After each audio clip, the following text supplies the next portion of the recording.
అవినాష్, చెప్పుమ్మా. దగ్గరలో ఉన్న మెడ్ప్లస్కి వెళ్ళి మెడ్ప్లస్ బ్రాండ్ మెడిసిన్స్ అని అడిగి కొనుక్కునరా. అక్కడ 50 to 80% తగ్గింపుకు వస్తుంది. మీరు తీసుకునే అదే మందులు, అదే నాణ్యమైన మందులు, కానీ సగం ధరకే. కొమరంభీం ఆసిఫాబాద్ జిల్లా దాబా గ్రామంలో ఉద్రిక్తత కొనసాగుతోంది. నిమ్స్ ఆసుపత్రిలో చికిత్స పొందుతూ వాంకిడి ఆశ్రమ పాఠశాల విద్యార్థిని శైలజ మృతి చెందింది. ఆమె మృతదేహాన్ని స్వగ్రామానికి తీసుకురావడంతో టెన్షన్ వాతావరణం ఏర్పడింది. జిల్లా కలెక్టర్ వచ్చి ప్రభుత్వం తరపున హామీ ఇవ్వాలని బంధువులు, గ్రామస్తులు డిమాండ్ చేశారు. గత 6 నెలల నుంచి ఉన్నాను సార్. మాతోనే మేడం ఉంటుంది, మేడం కూడా రారు సార్.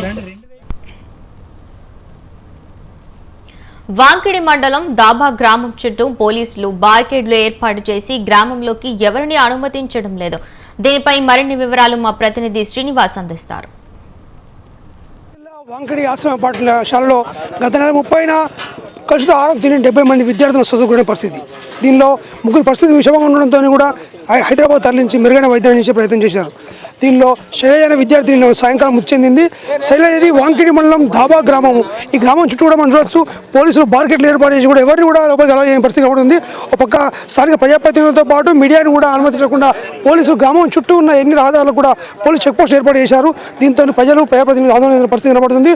ముఖ్యంగా విద్యార్థిని మృతికి ప్రభుత్వ నిర్లక్ష్యం కారణం అని చెప్పేసి కూడా ఆరోపిస్తున్న పరిస్థితి కనబడుతుంది. ముఖ్యంగా మనం చూసుకున్నైతే మనతో పాటుగా కొంతమంది స్థానిక నాయకులు ఉన్నారు. అసలు ఈ సంఘటన ఎలా చూస్తారు? చౌదరి శైలజ మరణానికి కారణము ప్రభుత్వమా లేక అధికారులు అనే సందిగ్ధంలో ఉన్నాము. ఏదైతే గత నెల 30వ తేదీ నాడు ఫుడ్ పాయిజన్ మరి కావడం వల్ల దాదాపు 30 మంది మరి అస్వస్థతకు గురై మరి ఆసుపత్రిలో చేరిన తర్వాత మరి 3 పరిస్థితి విషమంగా మారి మరి అందరూ కోలుకున్న తర్వాత ఒక శైలజ మాత్రము మరి మరణము, ఆమె చనిపోవడం అనేది చాలా బాధాకరము, విచారకరంగా భావిస్తున్నాము. ఎందుకంటే ఈరోజు ఒక రకంగా చెప్పాలంటే ప్రభుత్వ నిర్లక్ష్యమే అని మేము భావిస్తున్నాము. మరి ప్రభుత్వ హాస్టళ్లను కానీ సందర్శించి ఇలాంటి ఫుడ్ పాయిజన్ కాకుండా మరి పిల్లల్ని ప్రాణాలు కాపాడవలసిన బాధ్యత మరి అధికారుల మీద ఉందని విజ్ఞప్తి చేస్తున్నాము.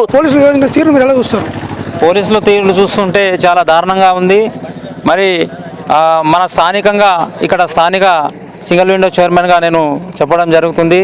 మన స్థానికం ఇక్కడ పుట్టినటువంటి మా రైతు బిడ్డ మన దాబా గ్రామానికి చెందినటువంటి శైలజ మరి ఈరోజు చనిపోవడం చాలా బాధాకరమైన విషయం.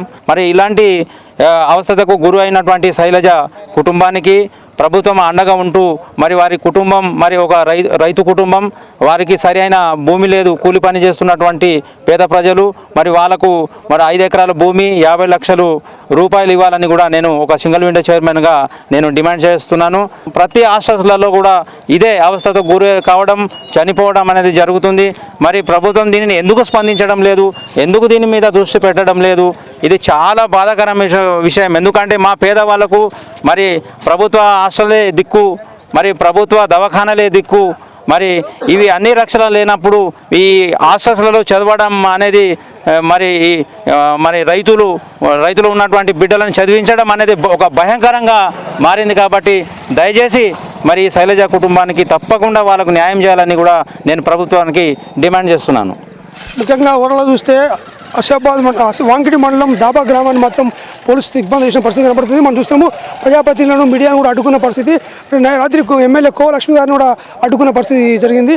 దీన్ని మాత్రం అందరూ తీవ్రంగా ఖండిస్తున్నారు. శ్రీనివాస్ స్వతంత్ర టీవీ వాంకిడి. కొమరంభీం. చౌదరి శైలజ అనే అమ్మాయి నిన్న చనిపోవడం చాలా బాధాకరమైన విషయం.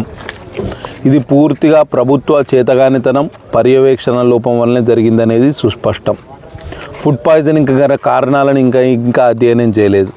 బాధ్యులైన అధికారుల మీద తూతూ మంత్రపు చర్యలు తప్పించి ఇదమిత్తంగా ఎటువంటి చర్యలు తీసుకోలేదు.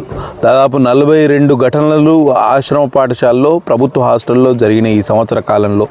అయినా వాటి మీద ఎటువంటి అధ్యయనం జరగలేదు. చాలా దారుణమైన విషయం. శైలజ కుటుంబం కడు పేదరికంలో ఉంది. వారిని ప్రభుత్వం అన్ని విధాలా ఆదుకోవాలి. ఈ సంఘటనకు బాధ్యత వహిస్తూ ఇన్ఛార్జ్ మినిస్టర్ సీతక్క గారు వెంటనే రాజీనామా చేయాలి. ఎందుకంటే నైతిక బాధ్యత వారిదే. మీ కుటుంబాన్ని కనీసం 25 రోజుల పాటు